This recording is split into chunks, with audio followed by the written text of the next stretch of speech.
İnsan çok sana gelir, çok kandadar olursun. Hatman eləyib bilirsən, nakşe uşağı oynayasan, cali bulara. Ben, akıllı 3 ildir, 2 ildir, yok sen her desin bana. Gel televizyonda oynayasan, o kadar bir mazda televizyonda var, sen de bir denesin, ne olur acaba? بریم سبزواری و گیرکی. یه مصاحبه بود که شما نگاه که چه خوش کن فردوسی بگذاره، رحمت درود حرمت پاک بوده. این سبزواری هست مشهدی خوره یه جوری دیگه شد که حالا چجوریه؟ اون مصاحبه رو برو برام. من نمیدونم مصاحبه. ببین شما در نقش یک گزارشگری بودی.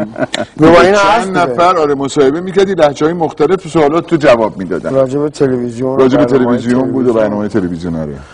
نمیدونم خیلی طولانی میشه برای مردم دوست دارن. پس خودت نقشون گزارشگر بازی کنی براشون. و خودش اجرا میکنه فوق العاده است. بریم آقا.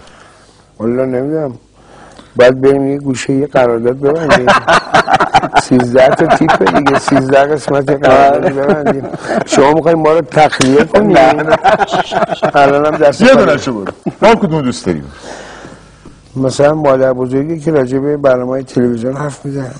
بله من همین برنامه تلویزیون رو دوست دارم. بله مخصوصا برنامه کودکی که آقای خمسه بازی میکنه، هوشیار بیدار، میدونی خیلی خنده داره.